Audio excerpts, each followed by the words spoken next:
Did one for MK, let's do one for Tekken. Now, who are the most worthless? In fact, let's not use the word worthless, because some of these characters haven't taken a bunch of losses.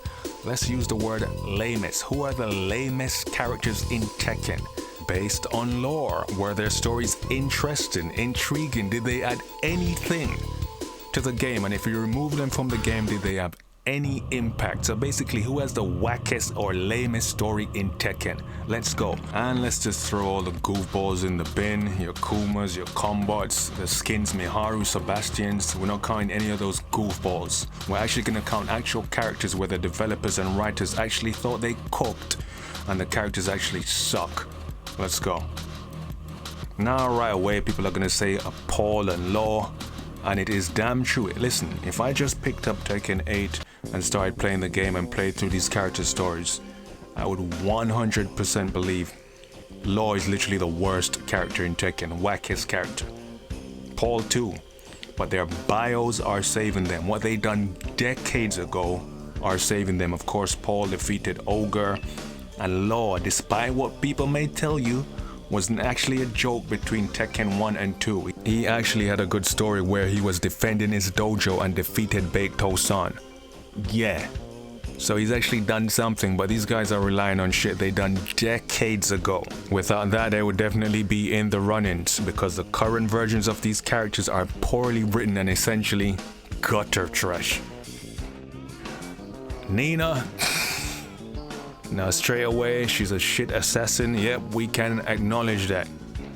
Doesn't get the job done. She was supposed to kill all of the Mishimas and ended up getting tossed around by all of them.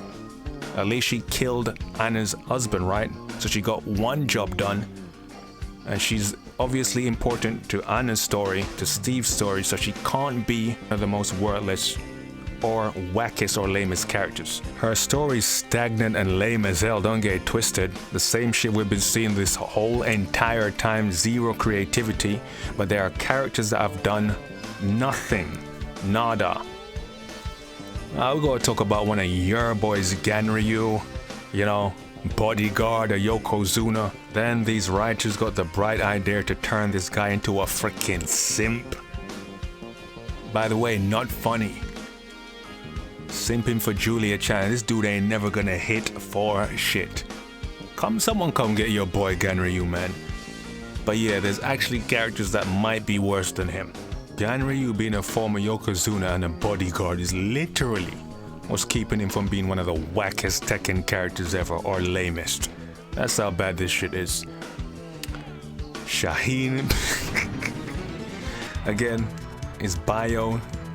He's going after Kazuya. That's better than most of the characters, I guess. But yeah, he's lame. But again, they're lamer characters. And to be honest, a lot of Tekken characters have weak stories. Zero development. Someone like a Leo.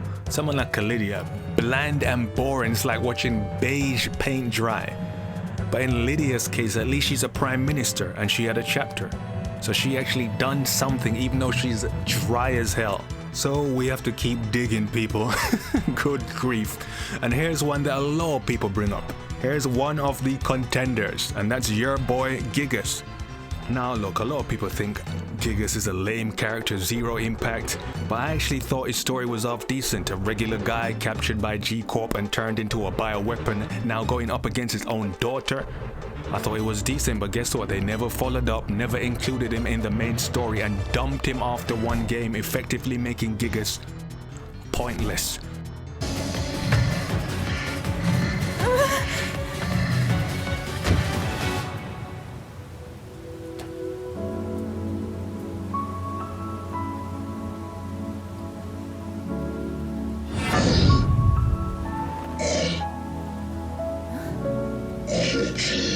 Que é isso?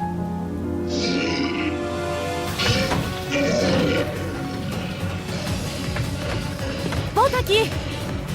Não. Next contender, Josie Rizz took the space of Bruce and added zero value to the game. A part-time model, part-time fighter whose dream is to be a part of the Tekken force, and that's it. Did nothing. Had a shitty ending with Kuma. Listen, when you're hanging out with Kuma, it's game over. Kuma is a talent barrier. He buried Paul. Stay away from Kuma characters.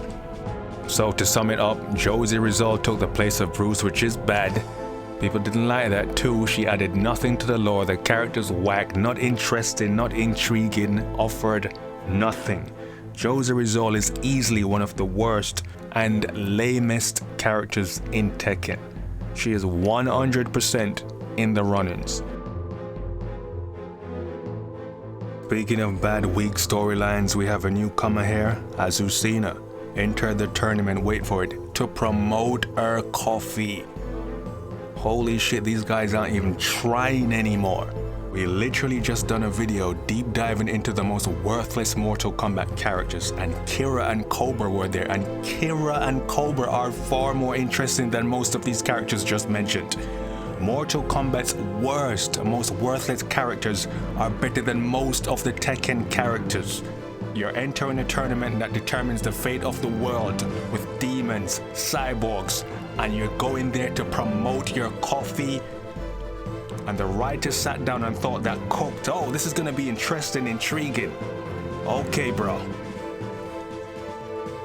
So obviously a weak story, zero impact on the lore. Not sure she'll ever make it back in the game again after this weak showing. A lot of people would say Asuka, but here's the thing.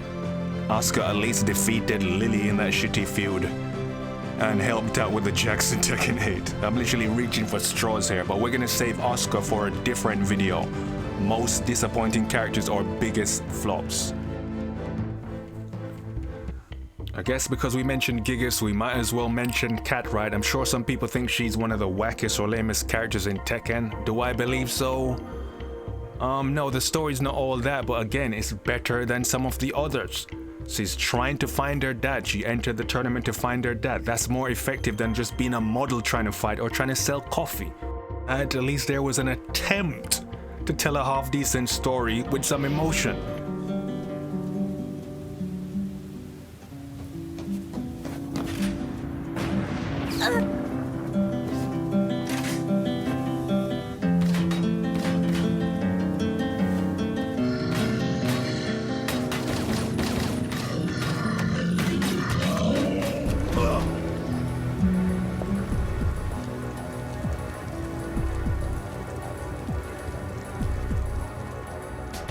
Now we're gonna end with your girl, and that's your girl, Lucky Chloe.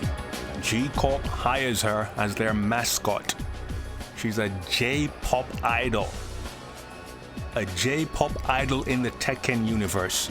And these guys had the bright idea to make a J-pop teen girl embarrass and beat the brakes off a capoeira mestre who survived the toughest prisons and the Brazilian cartel. Yeah. Oh, she had impact, alright. Negative impact. Buried Eddie. Demasculated that man. Don't get it twisted. People picked her. She was a popular character gameplay-wise. Story-wise, garbage and an insult. Eddie had to hold that over his head for how long? How long was Tekken 7 out? And until Tekken 8, where Eddie's chapter came out to show that that was not canon, Eddie had to hold that L and was a laughingstock for years. So yeah, if you actually remove her from the lore, all you do is make Eddie actually a decent character again. So yeah, to sum it up, weak story, weak impact, ain't no one checking for no Lucky Chloe. Easily one of the lamest characters ever introduced into Tekken. And don't worry, I'm gonna do it with the biggest flops. So that's where you're gonna see characters like your Asuka, your Paul, Law, Nina, and all these guys again. And we'll go into depth. The biggest flops. But for now, people, who do you think is the lamest character in Tekken from these choices?